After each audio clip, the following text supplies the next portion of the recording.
Um, so, Makai, can you Yes. tell me what Divergent is about? No, Divergent is about sort of a futuristic society that takes place in Chicago, sort of a post-war, post-apocalyptic sort of time. And at this point in this juncture, there's a wall that surrounds the city for protective purposes. And the government that is in charge of this particular society decides to split society up into five different factions.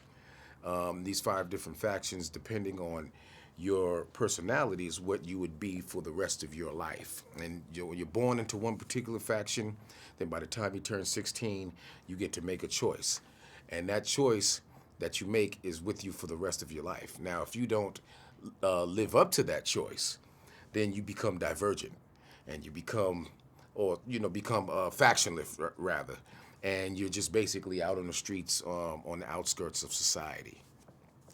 And now, obviously, the movie is, fun, epic, sort of popcorn, have a good time. But people, I think, have been drawing some relevant and current themes. Totally. Do you see any, Maggie, that? So many. I mean, it really kind of depends on what you want the takeaway to be and what age you happen to be and where you happen to be in your life. And, that's sort of always, with every movie, there's a different take depending on where you're coming from. But with this, I love the idea. First, I love the idea of facing your fears. I also love the idea of instilling in people at a young age, at 16 in this movie it happens to be, that your choices are absolutely and totally purposed towards the direction you're going to take in your life, and they're very important when you make them at that time. And now kids, they sort of deal with like smaller things that they're deciding and putting out there that they may in a big way regret later because they're not really realizing the consequence of it. This movie kind of deals with the consequence of that and where those decisions take you. And Makai, tell me about your character. You get to sort of play, you sort of big leader in this sort of dauntless group. It's a lot of fun. Yeah. I'd rather be a leader than a follower. No, but yeah, Max is the leader of the Dauntless faction. Obviously known for the bravery and protectors of the society.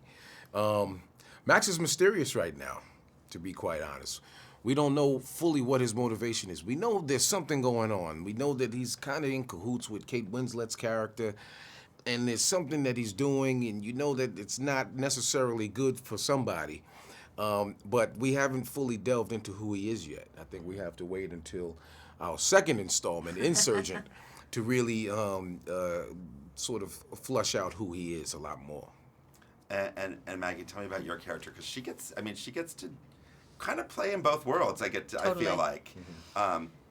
It's true. I play Tori, who I've been calling Triss's unwilling mentor, in that Tori, she's obviously a longtime Dauntless member, and you get the sense of that when you see her, like Makai's character Max, but she's the first person who finds out that Triss is divergent. And what I love about the opening scene with the two of them in this aptitude test is that, in a moment you realize that you know Tori's tough, she's a badass, there's a sort of gruff exterior to her, but in the portrayal of that, she also changes the result for her in the system so that she's safe.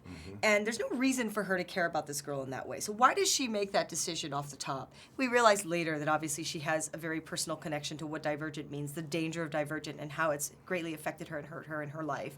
So playing Tori was really about finding that balance between what is being felt and what is being expressed, because she truly knows too much. She's seen too much, and she's watching.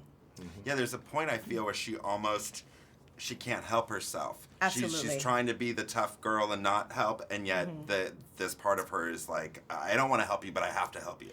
Well, yeah, if you have the keys to the castle, right, and you have, obviously, there's nothing she can do for this girl, well, besides changing her result, to save her from this or to help her get through this. And I think that obviously that hurts her because there was someone in her life who she wished she could have saved from the same fate, and it didn't happen. But if you have the information you can give someone to get them out of the situation, or at least allow them to be armed with enough information to deal with it when it does happen, because it is coming, you really owe them that. And at the end of the day, I think Tori in her heart finds that, and I think she's always wanted to express that, but it's just sometimes we build this leathery exterior because of what we've dealt with in our lives, and it's too hard to express. And obviously both of you come to this big ensemble with a lot of experience, and I'll start with Mehki, but I want to ask both of you this.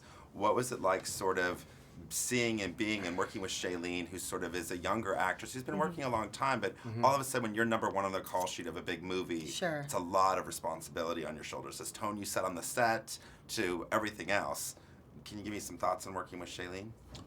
She was great. I mean, she handled it very well, as one would expect from someone who has the responsibility of being number one on the call sheet.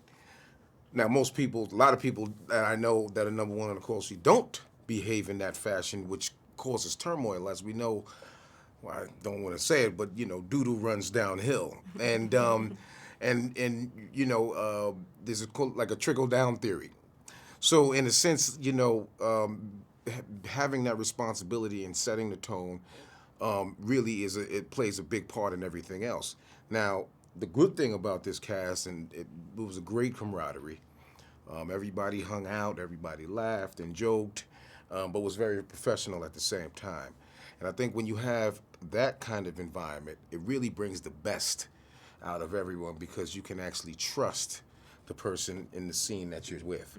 And when you have that trust, then you can sort of have a synergy that allows you to work together and be believable. And organically draw the audience into who you guys are, because I think there are a lot of likable characters in this film. There's a couple, Giles is bad, and then Max is kind of bad, but you don't know yet, and he's kind of, so it's interesting to see that kind of energy on screen. And Maggie, you as well, working Yes. with Shailene and sort of... What can I say? I mean, what can I not say, honestly, about this young woman who has the brightest future possible at the moment, and well-deserved. Shay and I, from the get, we had to read together for me to get this role. She was obviously signed as the star of the film, and our energy together was very important, obviously, to the success of the believability of the situation in the film. But then also, I don't think that I could have without such a generous young woman. I've worked with younger actresses before and whatever. You need to have a generosity of spirit, Right. because you certainly already have your talent. But two talents that are in a bottle don't mesh well together. They have to. There has to be a synergy at some point. They have to come together. And nicely dovetail together. And the reason why it's easy to do that with Shay is many reasons. Obviously, she has an incredible talent, but above and beyond that, she cares about her crew. She cares about her co-stars. She's grounded in good stuff. She's got a great family. She's been very loved for many years, and so she gives as much love as she's gotten in her life, which is really beautiful. And I hope that the success of Divergent will bring a wave of girls who's looking up to a young woman who actually deserves that position. Well said. I'm out of time. Thank you both.